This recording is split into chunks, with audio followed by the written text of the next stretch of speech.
खबर आ रही है वाराणसी जिले से, जहां ऑल इंडिया यूनाइटेड विश्वकर्मा शिल्पकार महासभा के राष्ट्रीय अध्यक्ष अशोक कुमार विश्वकर्मा ने संविधान प्रस्तावना दिवस पर अपना विचार व्यक्त करते हुए कहा कि संविधान की प्रस्तावना पंडित जवाहरलाल नेहरू द्वारा तैयार किए गए उद्देश्य प्रस्ताव पर आधारित है, जिसे 22 जनवरी 1947 को संविधान सभा द्वारा अपनाया गया। उन्होंने कहा, भारतीय संविधान की प्रस्तावना स्वतंत्रता प्रदान करने का उपबंध करती है, जो विचार, अभिव्यक्ति, विश्वास और पूजा की स्वतंत्रता प्रदान करता है।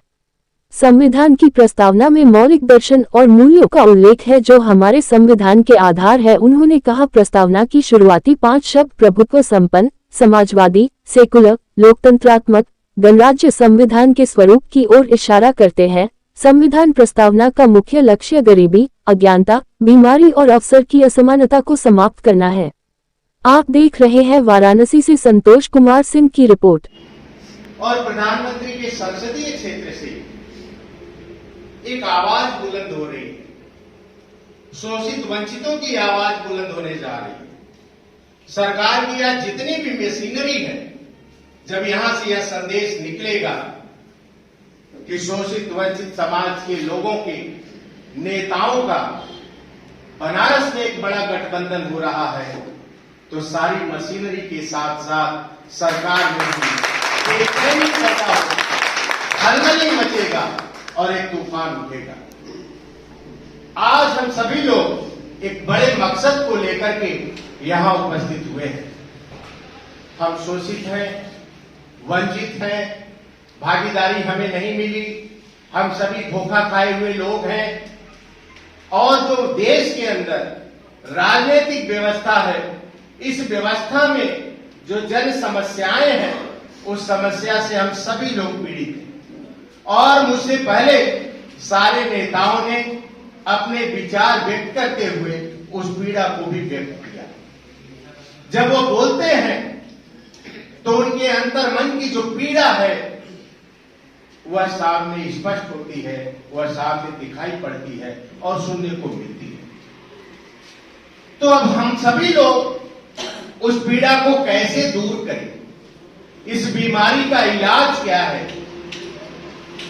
इन्हीं सब विषयों को लेकर के आज हम एक सशक्त और मजबूत गठबंधन बनाना चाहते हैं। और हमें खुशी है कि लोक जन सोशलिस्ट पार्टी के राष्ट्रीय अध्यक्ष माननीय वीरेंद्र कुमार विश्वकर्मा जी के नेतृत्व में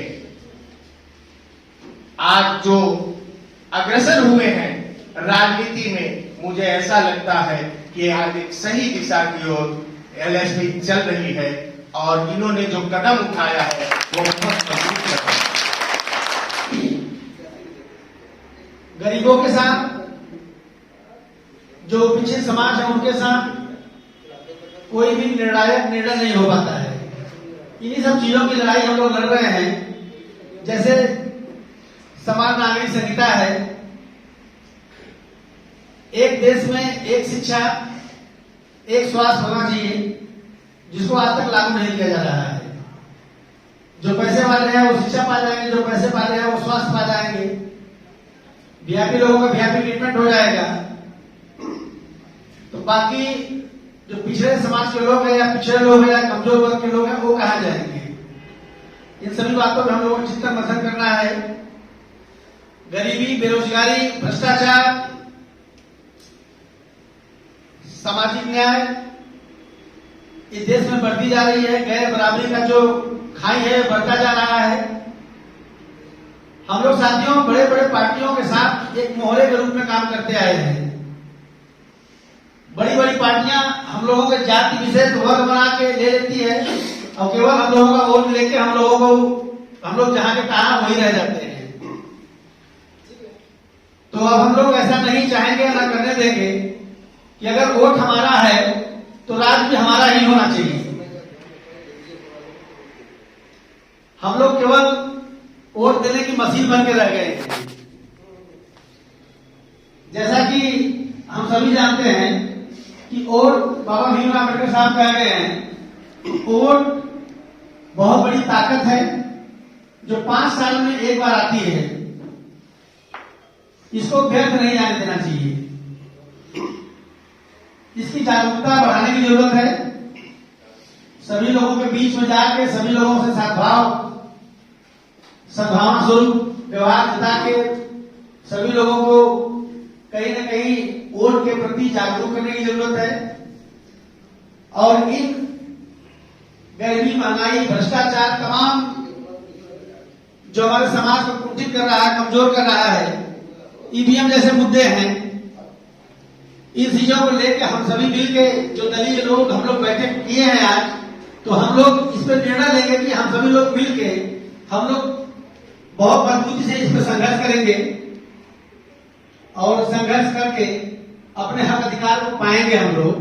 और मैं लोक जन शोषित पार्टी की तरफ से आप सभी को आश्वस्त करता हूं कि हम आप सभी का एक सशक्त, मजबूत स्थिति में रहने के लिए ऐसी व्यवस्थाएं हम लोग प्रदान करेंगे। आप सभी का सहयोग लेके साथ लेते हुए हम सभी मिलके एक तीसरे मोर्चे का गठन कर रहे हैं, जिससे कि हम सभी लोग एक दूसरे के पूरक बनेंगे, एक दूसरे के साथ समान व्यवहार रखेंगे, समान विचार रखेंगे। हम लोग एक मत से सभी को साथ लेके, सभी दलीय लोगों के साथ लेके हम लोग अपनी राजनीति